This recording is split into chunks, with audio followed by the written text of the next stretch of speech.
Welcome back guys. চলুন, আমার পেছনে দেখতে পাচ্ছেন, পেছনটা হচ্ছে পাতং বিচের এটা হচ্ছে বিচ পয়েন্ট এরিয়া। পেছনটা হচ্ছে বিচ পয়েন্ট এরিয়া, পাতং বিচের যে বিচ পয়েন্টটা এটা হচ্ছে বিচ পয়েন্ট এরিয়া। আর এটা হচ্ছে আমি যে জায়গাটাতে হাঁটতেছি সেটা হচ্ছে পাতং বিচ।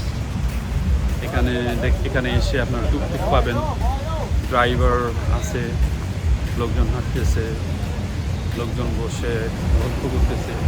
আর বিচের এরিয়াটাতে মানে দেখেন লাইটিংয়ের যে ব্যবস্থা করা আছে, এই লাইটিং হতে লোকজন অনেক সেফ ফিল করে। তো যার কারণে লোকজন সন্ধ্যাবেলায় তাদের সময়টাকে বিচের মধ্যে কাটে। তা আমি এই মুহূর্তে হাঁটতেছি হচ্ছে, আবারও মনে করে দিচ্ছি, এই মুহূর্তে হাঁটতেছি হচ্ছে পাতং বিচের। হ্যালো, নি হাও।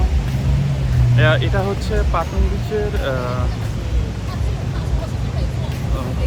ভিউ পয়েন্টের পাশ দিয়ে ফুটপাথ যা আমরা বলি সেটাতে হাঁটতেছি। পাশেই এই যে বিচ, বিচের আশপাশের পরিবেশ সন্ধ্যাবেলা আর কি। তবে এমন পরিবেশ যখন পাতায়াতে আপনারা হাঁটবেন দেখবেন যে অনেক পাতায়াতে এমন বিচের পারে এই সময়টাতে দেখবেন যে লোকজন অন্য কিছু ধান্দা নিয়ে অন্য কিছু খোঁজার জন্য বেরিয়ে পড়ে। আসলে পাতঙ্গের পরিবেশটা তার থেকে অনেকটা ভিন্ন রকম।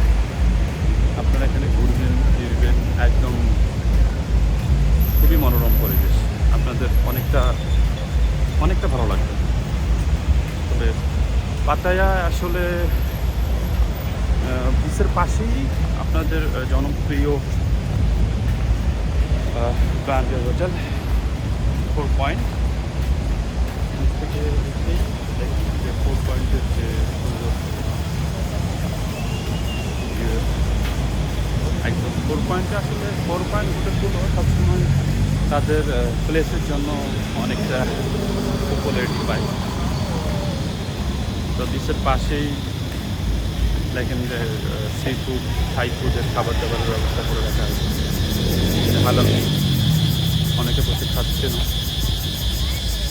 হ্যাঁ, বিচে ঘোরার সময় যখন আপনারা ক্লান্ত হয়ে যাবেন, ঘুরতে ঘুরতে খাইতে মন যাবে, তখন অবশ্যই এই ধরনের ফুডগুলো ট্রাই করবেন, আপনাদের ভালো লাগবে।